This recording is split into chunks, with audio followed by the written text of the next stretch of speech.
Keadaan gelap dan kamu nggak bisa melihat apapun. Ada lendir di mana-mana. Lantai lembek dan bergerak. Kamu coba mencari jalan dengan meraba dinding yang bergerak di sekelilingmu. Setelah beberapa saat, kamu dengar teriakan kesakitan di kejauhan. Kamu berteriak minta tolong, tapi nggak ada yang menjawab. Kamu kapten sebuah kapal dan baru saja ditelan kraken raksasa. Kamu terus terhuyung-huyung, nggak tahu apa melangkah ke arah yang benar. Jeritan itu makin keras, cuma masalah waktu sebelum kamu bertemu seseorang. Saat melangkah lagi, sepotong kayu lebar mendesing melewati kamu, nyaris merobohkanmu. Potongan kayu itu berasal dari kapal yang ditelan kraken.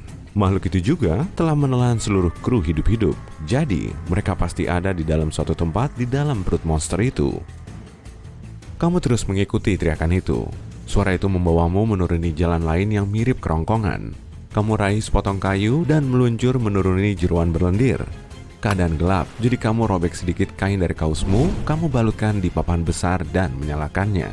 Obor darurat itu memungkinkanmu melihat banyak pembuluh darah yang memompa di dalam. Tiap pembuluh darah bisa dimasuki lebih dari 3 orang. Tak berapa lama, kamu mulai melihat lebih banyak puing-puing kapalmu, termasuk harta karun yang telah kamu temukan dan simpan di dasar kapal. Tapi, sekarang, tumpukan emas itu nggak ada gunanya, karena kamu lagi mencari teman-teman krumu di dalam ruang bau dan gelap ini.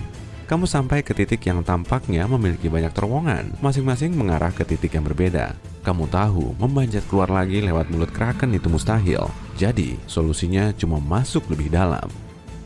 Kamu putuskan mengikuti instingmu dan meluncur menuruni terowongan terkecil yang tertutup lendir dan cairan lain. Kamu matikan dan selipkan obor untuk dipakai lagi nanti. Kamu menyusup dan terjepit sebentar. Kraken masih berenang dan kayaknya lagi berhenti untuk istirahat. Pembuluh vena dan pembuluh darah raksasanya melambat dan terowongan daging tempat kamu merayap itu jadi melebar. Sebelum nyadar, kamu terlanjur jatuh ke sebuah lubang besar sampai tiba di kolam cairan. Begitu tercebur ke dalamnya, kamu mulai merasa asam membakar pakaianmu. Kamu ada di lambung kraken.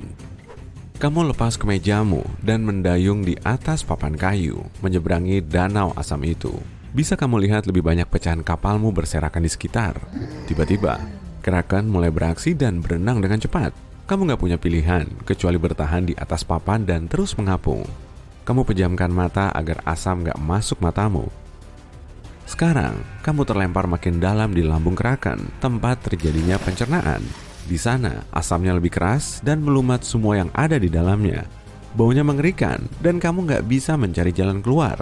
Tapi di kejauhan, kamu lihat beberapa anggota krumu terdampar di tengah pulau kecil di lambung itu. Kamu lihat beberapa hiu masih berenang di sekitar benda yang belum dicerna. Nggak ada yang bisa kamu lakukan saat ini, kecuali menyeberang dan mendekati anggota krumu. Kamu naik potongan kayu lain dan mendayung ke arah mereka. Kali ini, asam lambung melumat kayu itu. Untunglah, seorang kru melempar papan lain, jadi kamu lompat ke atasnya dan mendayung ke arah mereka. Kamu memanjat ke tepian, semua orang senang melihatmu. Kamu coba mencari jalan keluar, tapi semuanya tertutup asam. Air mengalir masuk bersama banyak hewan laut. Kadar keasaman meningkat dan semua orang berhimpit-himpitan. Tak lama kemudian, kraken menelan paus bungkuk yang meronta-ronta di air asam. Ini bikin kraken kesal, jadi ia mulai bergerak, bikin semua orang terlempar. Kamu bersama banyak orang lain mendarat di atas paus itu dan berpegangan erat padanya. Kayaknya, entah kenapa, kraken ingin menyingkirkan paus itu. Dinding dalam lambung berkontraksi hingga menyusut sampai cukup kecil untuk mengeluarkan paus itu. Kamu dan anggota kru masih berpegangan pada paus itu, tapi itu nggak mudah. Akhirnya, kraken meludahkan paus dan ia berenang menjauh ke dasar laut. Tantangan barunya adalah berenang ke permukaan untuk bernapas. Paus mendorongmu dan yang lainnya ke atas. Tanpa itu, tak seorang pun akan berhasil sampai di permukaan untuk memperoleh oksigen. Kamu nggak tahu kamu di mana. Beberapa rekan kru meraih kepingan kapal agar terapung. Kamu berenang ke sebuah kepingan dan memanjat naik. Matahari mulai terbenam. Nggak ada apapun yang tampak. Para kru kedinginan dan merasa lapar. Parahnya, ini waktu makan bagi hiu. Semua orang memanjat ke atas papan masing-masing menjauhi air. Sebelum nyadar, sirip-sirip hiu sudah bermunculan dari segala penjuru. Nggak ada yang bisa dilakukan kecuali bertahan selama semalam. Hari esok tiba. Tak seorang pun yang bisa tidur. Semua orang memutuskan untuk menyatukan semua papan dan mendayung ke arah matahari. Meskipun ada yang berdebat untuk pergi ke arah lain, seluruh kru mendengar keputusan akhirmu. Matahari bersinar terik dan energi semua orang terkuras. Tak ada air tawar yang bisa diminum. Tak seorang pun bisa menangkap ikan untuk dimakan. Bahaya dari hiu dan kraken masih mengancam. Salah satu anggota kru melihat sesuatu di kejauhan yang ternyata sebuah pulau. Semua orang bergembira dan saling berpelukan lalu mendayung ke sana. Setelah beberapa jam, kamu sampai di pulau itu dan memasukkan tanganmu ke dalam pasir.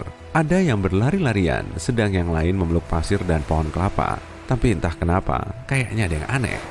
Beberapa burung berterbangan di sekitar. Unggas itu nggak takut sama kamu. Semua orang bergerak ke tengah pulau dan mencari tahu apa sebelumnya ada orang yang pernah ke sini. Sebuah api unggun ada di tengah pulau, tapi nggak ada tanda-tanda manusia di sana.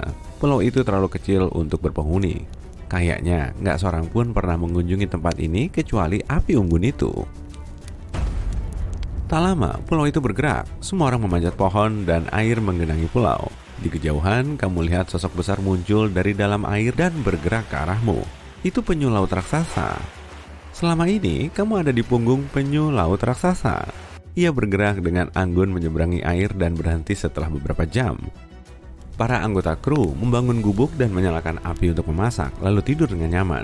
Kamu lihat di kejauhan langit malam dengan bintang-bintang di ufuk. Kamu panjat pohon tertinggi untuk beristirahat dan mencari ketenangan. Di kejauhan, kamu lihat kraken berenang makin mendekati kura-kura. Tapi dibanding penyu, kraken ukurannya cuma kayak sepatu kalau dibandingin sama manusia. Esok harinya, kamu jalan-jalan dan menemukan bagian punggung penyu yang lain. Beberapa hewan unik yang belum pernah kamu lihat hidup di sini. Sebagian burung paling eksotik berterbangan di sekitar. Hewan-hewan itu sepertinya nggak menganggapmu sebagai ancaman. Kamu sampai di puncak gunung yang tertutup pepohonan dan sulur-suluran untuk melihat pulau itu dengan lebih jelas. Kamu lihat pemandangan indah dan menemukan lubang besar di tanah tepat di bawahmu. Dan kamu lihat ada alat-alat penggalian yang ditinggalkan penjelajah lain. Kamu kumpulkan semua kru dan bergegas ke lubang itu. Kamu harus menembus sulur-suluran dan memanjat medan menantang untuk sampai ke sana. Pertanyaan utamanya adalah, kemana arah lubang ini? Kalau dasar pulau ini adalah tempurung penyu raksasa? Kamu melangkah di lokasi itu dan melihat banyaknya peralatan serta rencana yang terbengkalai. Kamu pungut sebuah peta dan melihat tanda silang yang menandai harta karun yang di luar khayalan manusia. Kamu kumpulkan kru, semua orang mengambil peralatan. Pertanyaan menakutkan lain adalah, kenapa mereka meninggalkan peralatan ini? Kamu pelajari rencana mereka. Mereka menguraikan semua langkah kecuali langkah terakhir yang sepertinya belum diketahui seorang pun. Setelah beberapa saat, kamu turuni lubang itu dan menuju ke dasarnya. Tapi yang kamu temukan di sana lebih mengejutkan dari yang kamu duga.